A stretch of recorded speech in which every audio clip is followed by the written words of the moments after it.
Putinin Azərbaycanla bağlı planı məhv oldu. Ermənistan əhalini sərhədə köçürür. Bu ərazilər qaytarılacaq. İrəvan Rusiyanın son dayağı idi. Paşinyan bitirdi. Müçtəba Xameneyinin harada olduğu və durumu açıqlandı. Rusiyada anlayırlar ki, bu məsələ yalnız mövcud hakimiyyətin yox, həm də bütöv cəmiyyətin baxışıdır. Ermənistan cəmiyyəti Rusiya və KTMT ilə münasibətləri yenidən nəzərdən keçirir. Axar TV teleqrafa istinadla xəbər verir ki, bunu erməni politoloq Stepan Səfəryan Moskvada Ermənistan baş naziri Nikol Paşinyanla görüşündə Rusiya prezidenti Vladimir Putinin səsləndirdiyi bəyanatları şərh edərkən deyib. Rusiyanın Ermənistanı sol cibinə, Azərbaycanı isə sağ cibinə qoymaq planı alınmadı. Onların Qafqazla bağlı bu siyasəti məhv edildi. Ekspert qeyd edib. Politoloqun fikrincə, Rusiya Ermənistanla bağlı nə edəcəyini bilmir. Ermənistanı cəzalandırmaq onu Rusiyanın istəmədiyi istiqamətə daha sürətlə getməyə məcbur etmək deməkdir. Cəzalandırmamaqsa Ermənistanın suveren siyasət çərçivəsində etdiklərini davam etdirməsinə imkan verməkdir. Əgər Ermənistanın Avraziya bazarına çıxışını bağlasalar, bununla hədələyirlər. Bu da problemli addım olardı. Çünki Lars yolunu bağlamaq Rusiyanın Qafqaza yeganə yolunu bağlamaq deməkdir.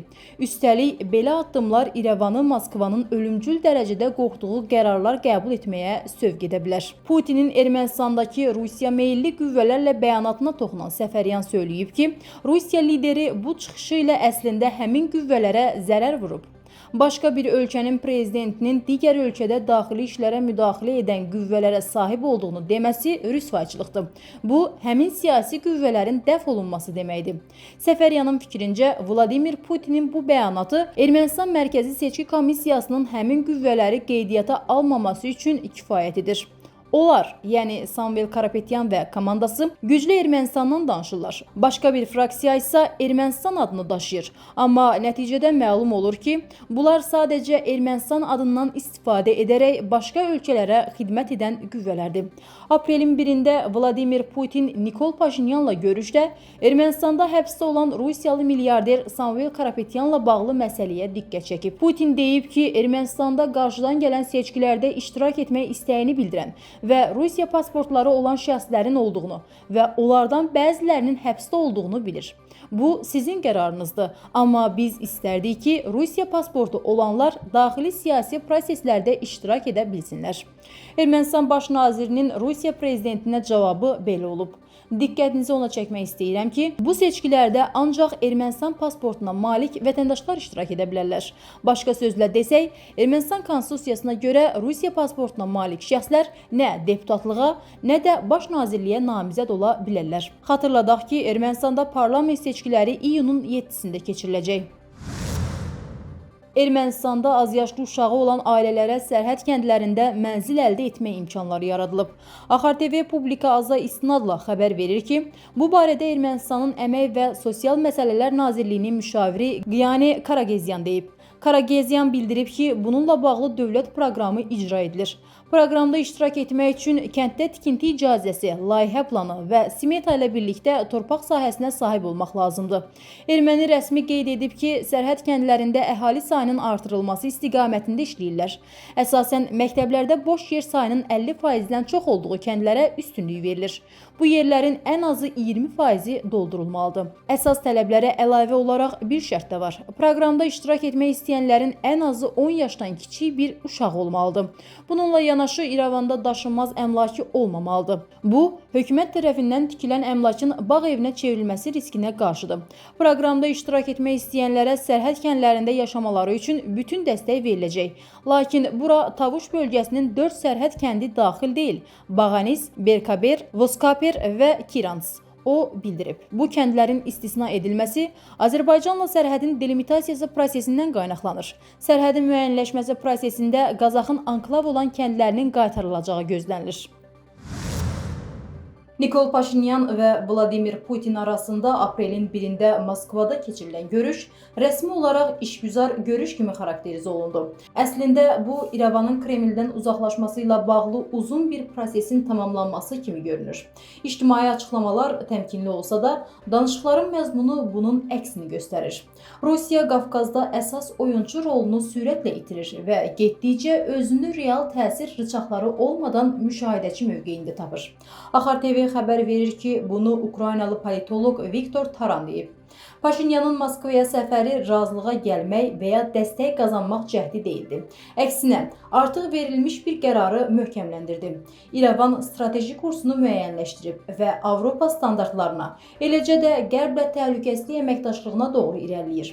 Ermənistan rəhbərliyi artıq kritik anlarda gerçəkləşməyən Rusiya zəmanətlərinə güvənmir. Ermənistan tədricən KMTT-də real iştirakdan geri çəkilir. Bu fonda xüsusilə şəffaflıq və müdafiə sektorunda islahat proqramları vasitəsilə NATO ilə əməkdaşlıq güclənir. Rusiyanın hərbi təsiri köhnəlmiş və təsirsiz görünür. Əslində, Moskvanın Ermənistanın təhlükəsizlik arxitekturasındakı iştirakı etibarını itirib. İrəvan 2026-cı il mayın 4-5-də keçiriləcək Avropa Birliyi ilə ilk sammiti hazırlaşır. Avropa Birliyi rəhbərliyinin iştirakı regionda güc balansında dəyişiklik deməkdir. Ermənistan Avropanın Qafqaz siyasətinin giriş nöqtəsinə çevrilir.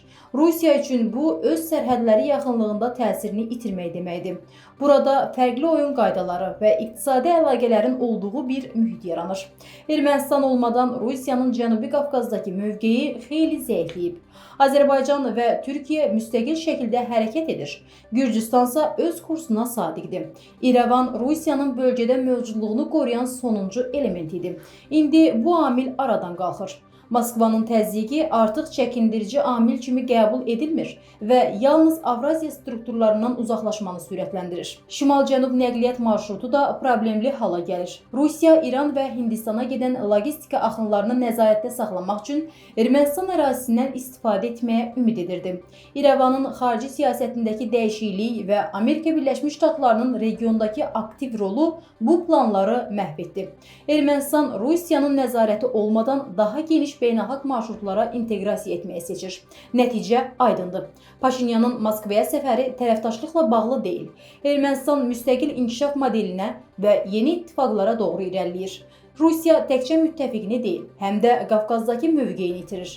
İrəvanın növbəti addımları Avropa Birliyi ilə may ayında keçiriləcək sammitdən sonra Avrasiya strukturlarından sonuncu dəfə çıxma sürətini müəyyən edəcək. O bildirib. İranın ali rəhbəri Müştəba Xameneyi koma vəziyyətində Qum şəhərində müalicə olunur.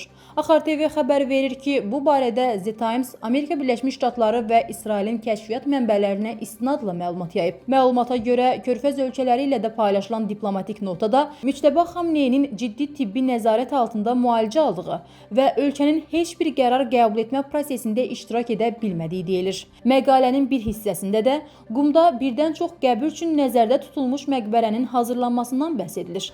Ehtimal olunur ki, bu məqbərə İranın keçmiş ali rəhbəri Əli Xameneyinin öldürülmüş ailə üzvləri, biri də Müştəba Xameneyi üçün hazırlanır. İddia hələlik rəsmi mənbələr tərəfindən müstəqil şəkildə təsdiqlənməyib.